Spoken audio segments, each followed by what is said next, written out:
વિદ્યાર્થી મિત્રો, ધોરણ 12 કોમર્સની અંદર આપણે છેલ્લે નિવૃત્તિ ચેપ્ટર પૂરું કર્યું. હવે આપણે જોઈએ ચેપ્ટર નંબર 7 ભાગીદારી પેઢીનું વિસર્જન. ભાગીદારી પેઢીનું વિસર્જન છે. તો વિસર્જન ચેપ્ટર નો ગુણ ભાગ શું છે? તો કે વિસર્જન ચેપ્ટર છે એ ટોટલ 8 માર્કનું છે, જેમની અંદર શું પૂછાય છે. તો વિસર્જન ચેપ્ટરની અંદર આમ જોવા જઈએ તો એક એમસીક્યુ, એક ગુણ, એક વેરી શોર્ટ આન્સર, એક ગુણ એક વાક્યનો પ્રશ્ન અને બે પ્રશ્નો શોર્ટ આન્સર છે, જેમના 6 ગુણ છે. એટલે કુલ 8 ગુણનું ચેપ્ટર છે. હવે જે આપણે શોર્ટ આન્સરની વાત કરીએ, બે આમની અંદર ટૂંકા પ્રશ્નો 3 ગુણનો એક પ્રશ્ન છે, એવા બે પ્રશ્નો પૂછાય છે. તો જે બે પ્રશ્નો પૂછાય છે એમની અંદર શું પૂછાય? તો એમની અંદર આપણે જોઈએ તો એક પ્રશ્ન છે એ થિયરીનો હોય છે અને એક પ્રશ્ન છે એ આમનો હોય અથવા તો ટૂંકો દાખલો. અહીંયા તમને અથવા પણ મળે છે. એક પ્રશ્નમાં અથવા હોય. હવે થિયરીના અથવામાં મોસ્ટ ઓફ થિયરી હોય. થિયરીના અથવામાં શું પૂછાય છે? થિયરી. પછી ઘણી વખત 3 ગુણનો પ્રશ્ન હોય, એના અથવામાં ખરા ખોટા વિધાનો હોય, ટૂંકા પ્રશ્નો હોય.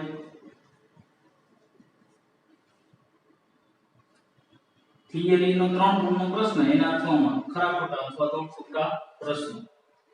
અને એક છે એ આમનોંધ પૂછાય અથવા તો એની જગ્યાએ ટૂંકો દાખલો. પણ મોટા ભાગમાં આમનોંધ જ પૂછાય છે, 3 ગુણ. એટલે કુલ 8 ગુણનું ચેપ્ટર છે. ભાગીદારીનું વિસર્જન, પ્રવેશ અને નિવૃત્તિ બે ચેપ્ટરનો આપણે અભ્યાસ કર્યો. પ્રવેશ અને નિવૃત્તિનો અભ્યાસ કર્યા પછી હવે આ ચેપ્ટરની અંદર આપણે જોઈએ તો વિસર્જન. વિસર્જન એટલે શું? તો વિસર્જન એટલે પૂરું કરો, બંધ કરો. તો વિસર્જનની અંદર જોવા જઈએ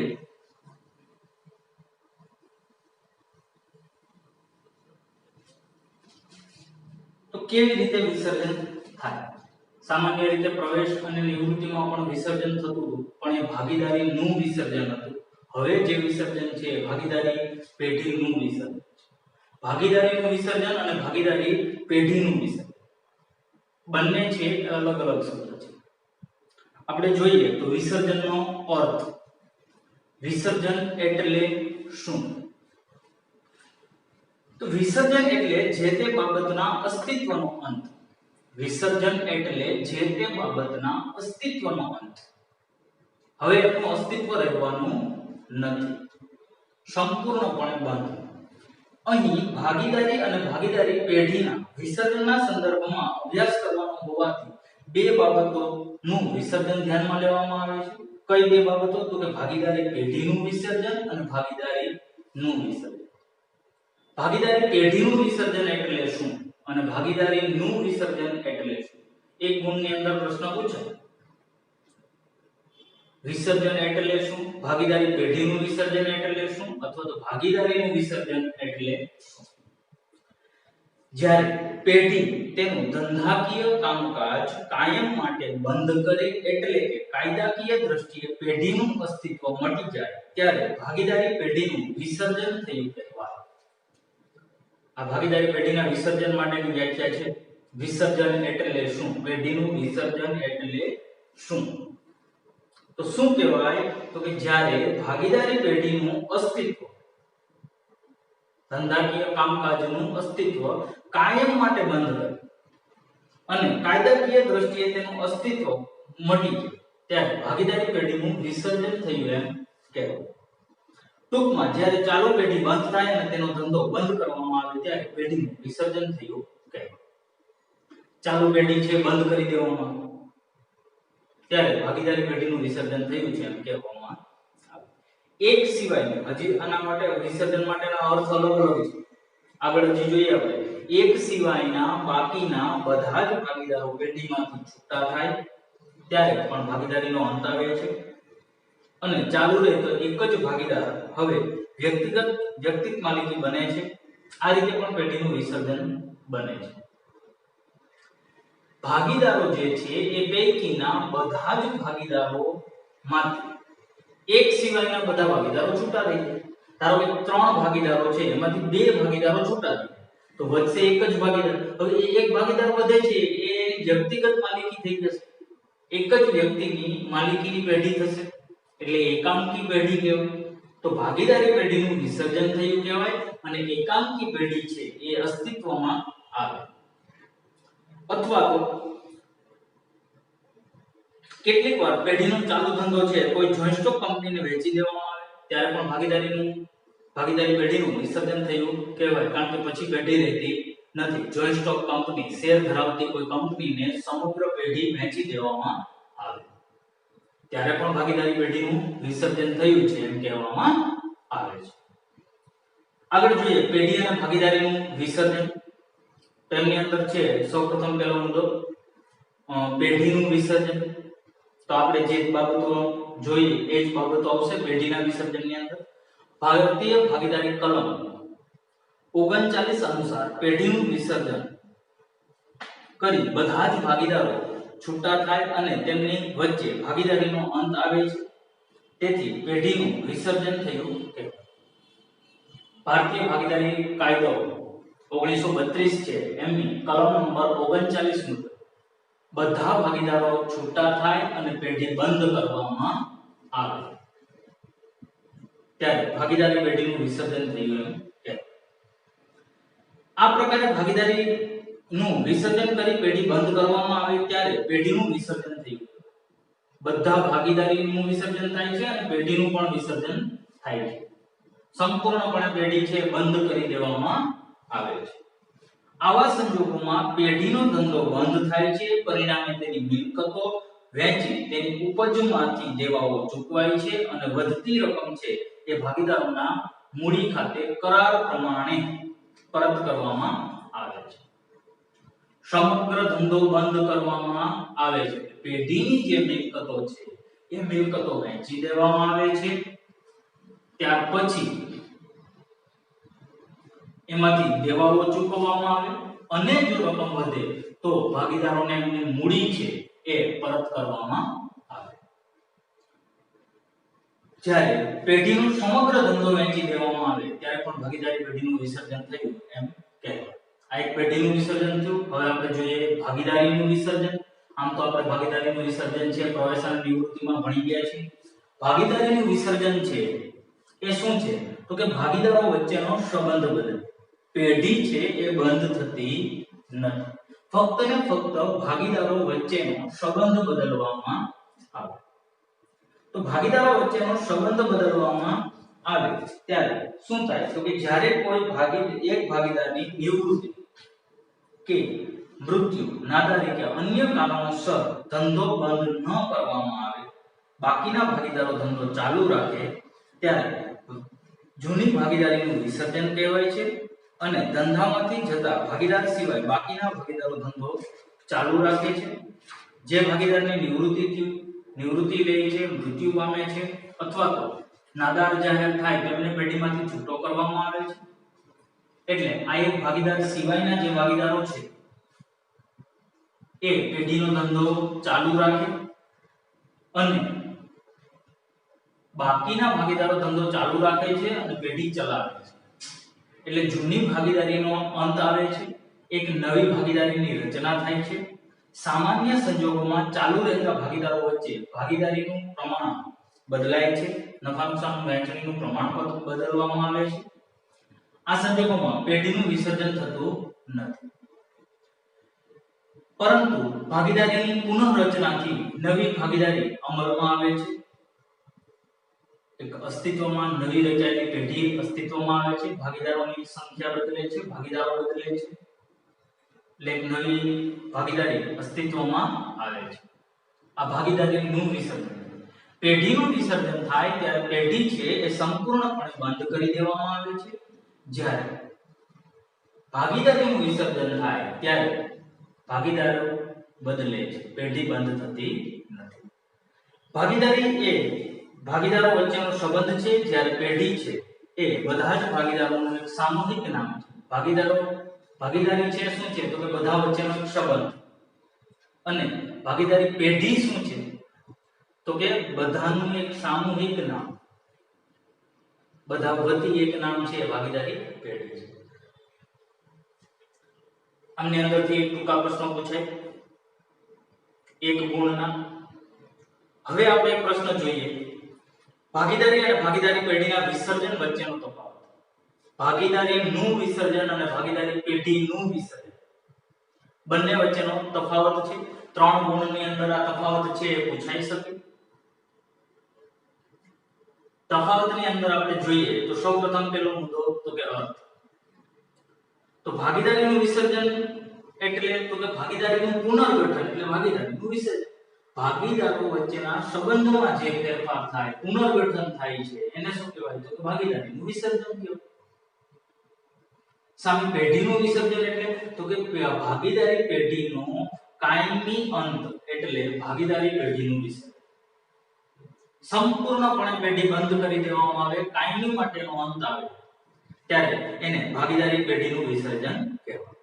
પેઢીનું અસ્તિત્વ તો કે ભાગીદારીનું વિસર્જન થાય ત્યારે પેઢી ચાલુ રહે છે, જ્યારે પેઢીનું વિસર્જન થાય ત્યારે પેઢી ચાલુ રહેતી નથી, પેઢીનું પણ અસ્તિત્વનો અંત આવે છે. હિસાબી ચોપડાઓ તો ભાગીદારીનું વિસર્જન થયું ત્યાં પેઢી ચાલુ છે તો ચોપડાઓ પણ ચાલુ રહેશે. સામે તો કે પેઢી જ નથી તો હવે ચોપડાઓ પણ બંધ કરી દેવામાં આવે. હિસાબોની પતાવટ તો સામાન્ય રીતે ભાગીદારીનું વિસર્જન થાય ત્યારે જો કોઈ ભાગીદારની નિવૃત્તિ મૃત્યુ થયેલ હોય ત્યારે ભાગીદારીના પુનઃ મૂલ્યાંકનથી ઉદ્ભવતો નફો કે નુકસાન ભાગીદારોના મૂડી ખાતે જમા કે ઉધાર કરવામાં આવે છે. અને સામાન્ય રીતે જે ભાગીદાર જાય છે, પેઢીમાંથી છૂટો થાય છે, એમનો હિસાબ ચૂકતે કરવામાં આવે છે. સામે તો કે ભાગીદારી પેઢીનું વિસર્જન થાય ત્યારે તો કે હિસાબોની પતાવટ થાય છે, પેઢીની સમગ્ર મિલકતો નો નિકાલ કરવામાં આવે છે માલ મિલકત નિકાલ ખાતેથી, અને દેવાઓ ચૂકવવામાં આવે છે, અને જો રકમ વધે તો ભાગીદારો વચ્ચે પણ વહેંચવામાં આવે છે. એટલે સંપૂર્ણ હિસાબોની પતાવટ કરવામાં આવે છે. જ્યારે ભાગીદારીનું વિસર્જન થાય ત્યારે જે ભાગીદાર છૂટો થાય છે એમના જ હિસાબોની પતાવટ થાય છે. અદાલતનો હસ્તક્ષેપ ભાગીદારીનું વિસર્જન થાય ત્યારે અદાલતના હસ્તક્ષેપની જરૂર રહેતી નથી, કારણ કે કોઈ ભાગીદારને છૂટો થવું છે તો એ પોતાની શૈક્ષિક નિવૃત્તિ લઈ અને છૂટો થઈ શકે, અથવા તો મૃત્યુ હોય તો એ આપોઆપ નિવૃત્ત થાય છે. આવા સંજોગોની અંદર અદાલત હસ્તક્ષેપ કરી શકે નહીં. જ્યારે પેઢીનું વિસર્જન તો કે જરૂર જણાય તો અદાલત છે હસ્તક્ષેપ કરી શકે. અદાલત કેવા સંજોગોમાં હસ્તક્ષેપ કરી શકે વિસર્જન માટે તેનો આપણે આગળ અભ્યાસ કરીશું. અસર ભાગીદારીનું વિસર્જન થાય તો ભાગીદારી પેઢીનું વિસર્જન ન પણ, ભાગીદારીનું વિસર્જન થાય પણ પેઢી તો ચાલુ રહી શકે, પેઢીનું વિસર્જન જરૂરી નથી. જ્યારે પેઢીનું વિસર્જન થાય તો ભાગીદારીનું આપોઆપ વિસર્જન થાય છે. પેઢી જ નથી તો હવે ભાગીદારો વચ્ચેના સંબંધની કોઈ જરૂર નથી, એ પણ આપોઆપ વિસર્જન થાય છે. એટલે આ 3 ગુણનો પ્રશ્ન છે. ભાગીદારી અને ભાગીદારી પેઢીના વિસર્જન વચ્ચેનો તફાવતની અંદર તમારે કોઈ પણ 3 ગુણમાં પૂછાય તો 3 મુદ્દાઓ લખવાના રહેશે. આગળ આપણે જોઈએ તો ભાગીદારી પેઢીનું વિસર્જન.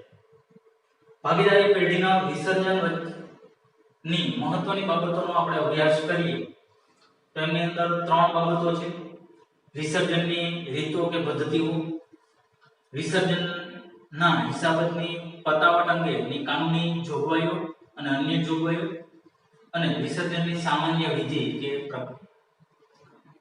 વિસર્જન કરવા માટેના મહત્વની 3 બાબતો. જેનો અભ્યાસ આપણે આ ચેપ્ટરની અંદર કરવાનો છે. એમાંથી સૌપ્રથમ વસ્તુ આપણે જોઈએ તો વિસર્જનની રીતો કે પદ્ધતિ. હવે વિસર્જનની રીતો કે પદ્ધતિઓ છે ને એમાંથી મોટા ભાગે પ્રશ્ન પૂછાય. ત્રણ ગુણનો પ્રશ્ન છે, આમાંથી અલગ અલગ રીતે પૂછાય છે. ભારતીય ભાગીદારી ધારા 1932 મુજબ ભાગીદારી પેઢીનું વિસર્જન નીચે પ્રમાણેની બે રીતો કે પદ્ધતિઓથી થાય છે. સામાન્ય વિસર્જન એટલે કે અદાલતના હસ્તક્ષેપ સિવાય વિસર્જન. સામાન્ય વિસર્જન કરવામાં આવે જેમાં અદાલતનો કોઈ રોલ હોતો નથી. અને બીજું છે અદાલત દ્વારા વિસર્જન. હવે આ બે પદ્ધતિઓ છે, આમાંથી પ્રશ્ન કેવી રીતે પૂછાય 3 ગુણનો? તો ખાલી ઘણી વખત પ્રશ્ન એવો પૂછાય કે પેઢીના વિસર્જનની રીતો કે પદ્ધતિઓ જણાવો. તો તમારે બંને લખવી પડે, સામાન્ય વિસર્જનને લખવું પડે અને અદાલત દ્વારા વિસર્જનને લખવું પડે. ઘણી વખત પ્રશ્ન ખાલી એટલો જ પૂછાય કે વિસર્જનની સામાન્ય રીતો કે પદ્ધતિઓ જણાવો. તો સામાન્ય વિસર્જનના જે ભાગ છે એના પેટા પ્રકારો છે એ તમારે દર્શાવવાના રહેશે 5. અને ઘણી વખત પ્રશ્ન એવો પૂછાય કે અદાલત કેવા સંજોગોની અંદર હસ્તક્ષેપ કરી શકે છે અથવા તો અદાલત દ્વારા કયા સંજોગોમાં વિસર્જન કરવામાં આવે છે. તો તમારે બીજો ભાગ છે અદાલત દ્વારા વિસર્જન એટલો જ દર્શાવવાનો રહેશે. એટલે 3 ગુણનો ખાસ આઈએમપી પ્રશ્ન છે. બે રીતે ભાગીદારી પેઢીનું વિસર્જન કરવામાં આવે છે. સામાન્ય વિસર્જન એટલે કે અદાલતના હસ્તક્ષેપ સિવાય વિસર્જન. તો અદાલતના હસ્તક્ષેપ સિવાય વિસર્જન કઈ કઈ રીતે થાય? તો એની અંદર આપણે જોઈએ તો સર્વસંમતિ. જ્યારે બધા જ ભાગીદારો પેઢીનું વિસર્જન કરવા માટે સંમત થયા, બધા જ ભાગીદારો એવું નક્કી કરે કે આપણે પેઢીનું વિસર્જન કરવું છે, ત્યારે ભાગીદારી પેઢીનું વિસર્જન થઈ શકે છે, જેને મરજિયાત વિસર્જન કહે છે. એક જ સાથે બધા જ ભાગીદારો એવું નક્કી કરે કે આપણે પેઢી હવે ચાલુ રાખવી નથી, બંધ કરી દેવી છે, તો આવા સંજોગોની અંદર ભાગીદારી પેઢીનું વિસર્જન થઈ શકે છે, જેને મરજિયાત વિસર્જન કહેવાય છે. એક ગુણની અંદર પ્રશ્ન પૂછાય છે મરજિયાત વિસર્જન એટલે શું? તો કે જ્યારે બધા જ ભાગીદારો ભાગીદારી પેઢીનું વિસર્જન કરવા માટે સંમત થાય અને પેઢીનું વિસર્જન થાય તો તેને મરજિયાત વિસર્જન કહે છે. ત્યાર પછી કરાર કરવો. ભાગીદારો વચ્ચે અગાઉથી નક્કી થયેલ કરારની શરતોને આધીન ભાગીદારી પેઢીનું વિસર્જન થઈ શકે. તમે જ્યારે ભાગીદારી પેઢીની સ્થાપના કરેલી છે, જ્યારે કરાર કરેલો છે, ત્યારે જ જો કોઈ શરતો નક્કી કરેલી હોય વિસર્જન કરવા માટે તો એ અનુસાર ભાગીદારી પેઢીનું વિસર્જન થઈ શકે છે. ત્યાર પછી કાયદા દ્વારા વિસર્જન. કાયદા દ્વારા ફરજિયાત વિસર્જન કરવું પડે એમ હોય એવા સંજોગો. તેવા સંજોગો બે છે. પેઢીના બધા જ ભાગીદારો અથવા તો એક સિવાયના બધા જ ભાગીદારો નાદાર જાહેર થાય. પેઢીમાં જે ભાગીદારો છે બધા નાદાર જાહેર તો કોઈ પણ ધંધો ચલાવી શકે નહીં. તો આવા સંજોગોની અંદર ભાગીદારીનું વિસર્જન ફરજિયાત કરવું પડે છે. એક સિવાયના બધા ભાગીદાર નાદાર જાહેર તો એ વિસર્જન થાય છે, કારણ કે એક ભાગીદાર વધે સદ્ધર તો એકાંકી માલિક ગણાશે, માલિકી પેઢી ગણાશે, એટલે ભાગીદારી પેઢીનું અહીંયા પણ વિસર્જન થાય છે. પેઢીનો ધંધો ચલાવવો ગેરકાયદેસર બને ત્યારે પેઢીનું વિસર્જન. તમારી પાસે ધારો કે કોઈ લાયસન્સ વાળો ધંધો છે, અમુક સમય સુધી તમે ચલાવી શકો છો. લાયસન્સ છે એ લાયસન્સની સમય મર્યાદા પૂરી થાય પછી તમારો ધંધો છે એ ગેરકાયદેસર બને તો પછી તમે ધંધો ચલાવી શકો નહીં. તો આ લાયસન્સની જે મર્યાદાઓ પૂર્ણ થતી હોય પછી તમે ગેરકાયદેસર રીતે ધંધો ચલાવી શકતા નથી, એટલે તમારે પેઢીનું આપોઆપ વિસર્જન કરવું પડે છે, પેઢી બંધ કરવી પડે છે. ચોક્કસ ઘટનાના કારણે અમુક એક ચોક્કસ ઘટનાઓ બને કે જેના કારણે પેઢીનું વિસર્જન કરવું પડે.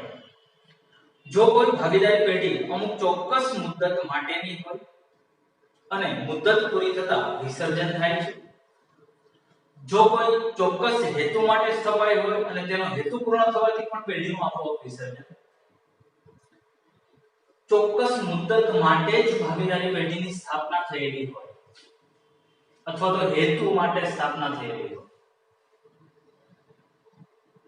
ધારો કે કોઈ બિલ્ડર છે કે કોઈ બિલ્ડિંગનું બાંધકામ કરતા હોય ત્યારે એના પાર્ટનર અલગ હોઈ શકે. એક જ બિલ્ડિંગ પૂરતા જે પાર્ટનરો છે એ બિલ્ડિંગનું કામકાજ પૂર્ણ થાય એટલે ભાગીદારીનો આપોઆપ અંત આવે. એનો હેતુ શું હોય તો કે અહીંયા આપણે એક બિલ્ડિંગ બનાવવું છે, એના માટે પાર્ટનરશિપ તરીકે જોડાણા હોય. એ બિલ્ડિંગ બની જાય, એનો જે કઈ ફ્લેટ કે રૂમ બનાવેલા છે એ વેચાઈ જાય, પછી એમનો કોઈ હેતુ હોતો નથી. આ હેતુ પૂર્ણ થયો એટલે એ પેઢીનું આપોઆપ વિસર્જન થાય છે. પછી બધા ભાગીદારો રહેતા નથી, આપમેળે છૂટા થઈ જાય છે. આવી કોઈ ચોક્કસ મુદ્દત માટેની સ્થાપના હોય તો પણ આવું જ થાય. મુદ્દત પૂરી થાય એટલે બધા જ ભાગીદારો છૂટા થઈ જાય છે. પછી એમના વચ્ચે ભાગીદારીનો સંબંધ રહેતો નથી. ત્યાર પછી છે નોટિસ દ્વારા. પાંચમો મુદ્દો નોટિસ દ્વારા. સ્વૈચ્છિક ભાગીદારી ના સંજોગોમાં કોઈ પણ ભાગીદાર છે એ ભાગીદારી પેઢીનું વિસર્જન કરવાનો પોતાનો ઈરાદો જણાવતી લેખિત નોટિસ અન્ય ભાગીદારોને આપે છે. આ નોટિસમાં જણાવેલ તારીખથી અથવા તો નોટિસ મળે ત્યારથી તેમની વચ્ચે ભાગીદારીનો અંત આવે છે અને પેઢીનું વિસર્જન થાય છે.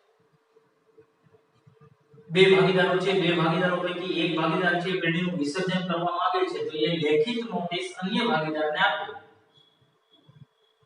તો એમાં જણાવેલ તારીખથી અથવા તો જે તારીખે નોટિસ મળે ત્યારથી ભાગીદારીનો અંત આવે છે અને ભાગીદારી પેઢીનું વિસર્જન પણ કરવામાં આવે છે. જો ભાગીદારી પેઢીના વિસર્જનની સામાન્ય રીતો પૂછવામાં આવે તો તમારે આ પાંચ શબ્દો લખવા પડે.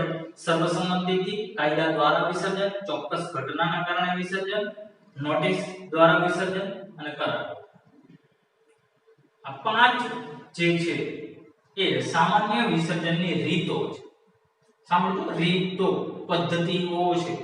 હજી એક આવો જ પ્રશ્ન આવશે, સામાન્ય વિસર્જનની પ્રક્રિયા, વિધિ. આ રીતો, પદ્ધતિઓ છે. ઓલો પ્રશ્ન છે શું છે? પ્રક્રિયા છે. એટલે બંને પ્રશ્નોમાં મોટા ભાગના વિદ્યાર્થીઓ આ ડાઉટ શરૂ કરે છે. પ્રક્રિયા પૂછાય ત્યારે રીતો લખીને આવે છે અને પદ્ધતિઓ પૂછાય ત્યારે પ્રક્રિયાઓ લખીને આવે છે. એટલે ખાસ ધ્યાન રાખજો, સામાન્ય વિસર્જનની પદ્ધતિઓ, રીતો. ત્યાર પછી બીજું છે વિસર્જનની રીતોનો બીજો મુદ્દો એટલે અદાલત દ્વારા વિસર્જન. તો અદાલત દ્વારા વિસર્જન કયા કયા સંજોગોની અંદર થઈ શકે? તો કે કોઈ પણ ભાગીદાર અદાલતને અરજી કરે તો નીચેના સંજોગોમાં અદાલત છે એ વિસર્જનનો હુકમ કરી શકે. જો કોઈ ભાગીદાર છે એ પેઢીમાં અરજી કરે છે તો વિસર્જન કરવા માટે અદાલત છે હુકમ કરી શકે. કેવા સંજોગોમાં? તો કે કોઈ ભાગીદાર અસ્થિર મગજનો થાય, ગાંડો થઈ જાય, પાગલ થઈ જાય તો અદાલત છે હુકમ કરી શકે ભાઈ વિસર્જન ન નાખો, હવે આ પેઢી હકાવાય નહીં, કારણ કે ગાંડા એની પાર્ટનરશિપ હોય નહીં. કોઈ ભાગીદાર પેઢીમાંથી પોતાની ફરજો બજાવવા અશક્તિમાન બને, પોતાની ફરજો બજાવવા માટે અશક્તિમાન બને, પોતે કાર્યરત રહી શકે એમ હોય નહીં, પોતાની અંગત બીમારીઓ અથવા તો અન્ય કોઈ પણ કારણોસર પેઢીને સમય આપી શકે તેમ ન હોય તો આવા સંજોગોમાં પણ વિસર્જન થઈ શકે. કોઈ ભાગીદાર પેઢીના ધંધાના હિત વિરુદ્ધ વર્તન, ધંધાનું હિત ન જળવાતું હોય એવું વર્તન કરે, બજારમાં ધંધાની ઇમેજ ખરાબ થાય એવું વર્તન ભાગીદાર જો કરતો હોય તો એની પેઢી રખાય નહીં. નથી કહેતા ખરાબ માણસોની સંગત હોય નહીં. એટલે ધંધાના હિત વિરુદ્ધનું જે વર્તન કરતો હોય ભાગીદાર એની સાથે ધંધો હોય નહીં, કારણ કે આપણો ધંધો આપણને ના કમાવે, એ બીજાને કમાવે. કોઈ ભાગીદાર ધંધાની શરતોનો ઈરાદાપૂર્વક વારંવાર ભંગ કરે, ધંધા માટેની જે શરતો નક્કી થયેલી છે એ શરતોનો ઈરાદાપૂર્વક વારંવાર ભંગ કરે તો આવા સંજોગોમાં પણ આપણે એનું વિસર્જન કરી શકાય. કોઈ ભાગીદાર પેઢીમાં પોતાનો સંપૂર્ણ હિસ્સો અન્ય ભાગીદારોની સંમતિ વગર બીજા ત્રાહિત પક્ષને વહેંચે. ધારો કે 3 ભાગીદારો છે, હું મારો હિસ્સો છે આ બેન ખબર ન પડે એમ કોઈ ચોથી જ વ્યક્તિને વહેંચી દઉં તો મારી જગ્યાએ એ વ્યક્તિ આવશે અને એ પાર્ટનર બનશે, તો આવું હાલે નહીં. મારે મારો પોતાનો હિસ્સો વહેંચવો છે તો અન્ય ભાગીદારોની સંમતિ લેવી પડે. જો એ ભાગીદારો ખરીદવા માંગતા હોય તો હું અન્ય કોઈ ત્રાહિત પક્ષને આપી શકું નહીં. ત્રાહિત પક્ષ એટલે બહારની વ્યક્તિને કોઈને આપી ના શકે. તો આવા સંજોગોમાં પણ અદાલત હુકમ કરી શકે વિસર્જનનો. અને ત્યાર પછી પેઢી સતત ખોટ કરતી હોય અને ખોટ સિવાય પેઢીનો ધંધો ચાલે તેમ જ. હવે એવા સંજોગો ઊભા થાય કે કાયમી માટે તમારા ધંધામાં ખોટ જ થવાની છે, નફો થવા પાત્ર જ નથી, તો આવો ધંધો ચલાવાય નહીં.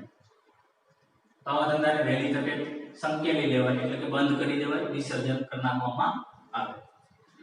આમ છતાંય અદાલતને વ્યાજબી લાગે તેવા અન્ય કોઈ પણ સંજોગોમાં અદાલત છે એ હુકમ કરી શકે.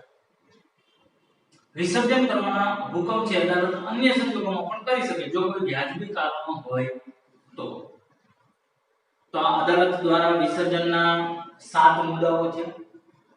3 ગુણની અંદર પૂછાઈ શકે. અદાલત કેવા સંજોગોમાં વિસર્જનનો હુકમ કરી શકે? 3 ગુણમાં પૂછાય. તમારે ઓછામાં ઓછા 6 મુદ્દાઓ લખવા પડે. ટોટલ આપણી પાસે 7 મુદ્દાઓ છે, એમાંથી 6 મુદ્દાઓ તમારે લખવાના થાય. તો અદાલત દ્વારા વિસર્જન થયું એટલે 2 વિસર્જનની રીતો. સામાન્ય વિસર્જનમાં 5 પેટા પ્રકારો છે. સર્વસંમતિથી, કરાર દ્વારા, કાયદા દ્વારા, ચોક્કસ ઘટનાના કારણે. અદાલત દ્વારા વિસર્જનની અંદર 7 મુદ્દાઓ છે. આ બંને 3 ગુણની અંદર પ્રશ્નો પૂછાય શકે. હજુ આપણે આગળ જોઈએ તો વિસર્જનના હિસાબોની પતાવટ અંગેની કાનૂની જોગવાઈ. વિસર્જનના હિસાબોની પતાવટ અંગેની કાનૂની જોગવાઈ. કાનૂની જોગવાઈઓ કઈ કઈ છે? તો આ પ્રશ્ન છે એ આમ તો બહુ મોટો છે. 3 ગુણની અંદર ઘણી વખત પૂછાય છે. કાનૂની જોગવાઈઓ જે આપેલી છે આપણને 6, એ 6 કાનૂની જોગવાઈઓમાંથી કોઈ પણ 3 તમારે લખવાની હોય અથવા તો કોઈ પણ 2 વિશે સમજાવવાનું તમને કીધેલું હોય. આવો એક 3 ગુણનો પ્રશ્ન પૂછાય. વિસર્જનના પતાવટ અંગેની કાનૂની જોગવાઈઓ અથવા તો અન્ય જોગવાઈઓ જોઈએ તો એમની અંદર સૌપ્રથમ પેલું છે પેઢીની ખોટ અંગે. વિસર્જન કરવામાં આવે ત્યારે જો પેઢી ખોટ કરતી હોય તો એના માટે શું થાય? તો કે ભારતીય ભાગીદારી ધારા અનુસાર વિસર્જન વખતે થતું નુકસાન એટલે કે મૂડી ખાત સહિત અમલમાં મુકાય છે.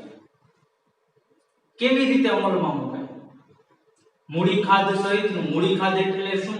તો કે તમે જે મૂડી રોકાણ કરેલું છે એ મૂડી રોકાણની રકમ વિસર્જન કરતી વખતે તમને પરત ન મળતી તો એને કહેવાય મૂડી ખાત.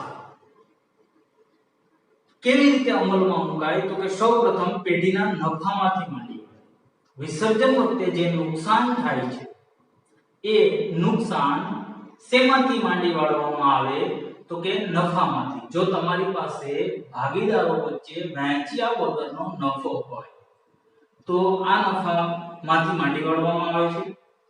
જો નફો પૂરતો ન હોય તો ભાગીદારોની મૂડીમાંથી ભરપાઈ થાય એટલે કે એટલી મૂડી ઓછી મળશે, રિટર્ન, મૂડી ખાત જેને કહેવાય. અને જો મૂડી પણ પૂરતી ન હોય તો આવું નુકસાન ભાગીદારો વચ્ચે તેમના નફા નુકસાનના પ્રમાણમાં વહેંચી લે છે અને જરૂર જણાય તો પોતાની અંગત મિલકતમાંથી તે ભરપાઈ કરે છે. મૂડી પણ પૂરતી ન હોય, ભાગમાં રૂપિયા આવે જ ન હોય ભાગીદારના, તો ભાગે પડતું નુકસાન વહેંચી લેવામાં આવે અને ભાગીદાર છે એ પોતાની અંગત મિલકતમાંથી ભરપાઈ કરે. પેઢીના દેવા અને ભાગીદારોના અંગત દેવા. પેઢીના દેવા શું કેવા છે અને ભાગીદારના અંગત દેવા? તો પેઢીના દેવા અને અંગત દેવા બંને અલગ અલગ વસ્તુઓ છે. તો એના માટેની જોગવાઈ શું છે? તો કે ભાગીદારોની જવાબદારી અમર્યાદિત છે. આપણને ખબર જ છે ભાગીદારની જવાબદારી કેવી? તો કે અમર્યાદિત. તેથી પેઢીના ત્રાહિત પક્ષ પરત્વેના દેવા માટે દરેક ભાગીદાર વ્યક્તિગત રીતે અને સામૂહિક રીતે જવાબદાર. પેઢીનું દેવું ચૂકવવા માટે છે ને દરેક ભાગીદાર સામૂહિક રીતે જવાબદાર છે અને વ્યક્તિગત રીતે મારે એકલાએ ચૂકવવા પડે આવું બને. પેઢીની મિલકતો પેઢીના દેવા માટે અને અંગત મિલકતો છે અંગત દેવા માટે કાયદેસર ઉપયોગમાં લેવાય છે. પેઢીની મિલકતોમાંથી સૌપ્રથમ પેઢીના દેવાઓ ચૂકવવામાં આવે અને ત્યાર પછી અંગત દેવાઓ ચૂકવવામાં આવે. અંગત મિલકતોમાંથી અંગત દેવાઓ ચૂકવાય. પરંતુ ભાગીદારોની જવાબદારી અમર્યાદિત હોવાના પરિણામે તેમની અંગત મિલકતોનો ઉપયોગ પેઢીના દેવા ચૂકવવા માટે થઈ શકે છે. પણ કેવી રીતે? તો કે અંગત દેવા ચૂકવ્યા પછી. જવાબદારી અમર્યાદિત છે એટલે પેઢીનું જો દેવું ચૂકતે ન થયું હોય તો અંગત મિલકતોમાંથી અંગત દેવા ચૂકવવામાં આવે અને પછી જે મિલકત વધે એમાંથી પેઢીના દેવા પણ ચૂકવવા પડે. ત્યાર પછી ત્રીજું છે ભાગીદારોની પેઢીને લોન. ભાગીદારોએ પેઢીને જે લોન આપેલી છે એ તો ભાગીદારી પેઢીના વિસર્જનમાં પેઢીની મિલકતો વહેંચી તેની ઉપજમાંથી સૌપ્રથમ વિસર્જન ખર્ચ અને ત્યારબાદ પેઢીના દેવાઓ ચૂકવવામાં આવે છે. ત્યારબાદ વધતી રકમમાંથી ભાગીદારોએ પેઢીને આપેલી લોનની રકમને ચૂકવાય છે. પેઢીના દેવા ચૂકવ્યા બાદ જો રકમ વધતી રકમ એક કરતા વધુ ભાગીદારોએ આપેલી લોન પરત કરવા માટે અપૂરતી હોય તો ભાગીદારો પાસેથી અંગત રીતે કઈ વસૂલ થઈ શકે તેમ ન હોય તો તેવા સંજોગોમાં ભાગીદારોની લોન પ્રમાણમાં ચૂકવાય છે. સામાન્ય રીતે ભાગીદારોની લોન કેવી રીતે ચૂકવાય? તો કે સૌપ્રથમ પેલા મિલકતો વહેંચવામાં આવે. મિલકતોની ઉપજમાંથી પેઢીના ત્રાહિત પક્ષ પરત્વેના દેવાઓ ચૂકવાય. દેવાઓ ચૂકવાયા પછી ભાગીદારોની લોન ચૂકવાય. હવે લોન ચૂકવવા માટે ધારો કે એક જ લોન હોય તો ચૂકવાય પણ એક કરતા વધુ લોન હોય અને લોન ચૂકવવા માટે રકમ પૂરતી ન હોય તો કે ભાગીદારો પાસેથી વસૂલ થઈ શકે એમ હોય તો રકમ પહેલા વસૂલ કરવામાં આવે અને પછી ભાગીદારોને લોન પરત કરવામાં આવે. અથવા અંગત રીતે કઈ ભાગીદાર પાસેથી વસૂલ થઈ શકે તેમ ન હોય તો લોન છે એ ભાગીદારો વચ્ચે પ્રમાણમાં ચૂકવાય. જેની જેટલી લોન છે એ પ્રમાણે રકમ પરત કરવામાં આવે. પૂરેપૂરી લોનની રકમ પણ પરત ન થાય એવું પણ બને.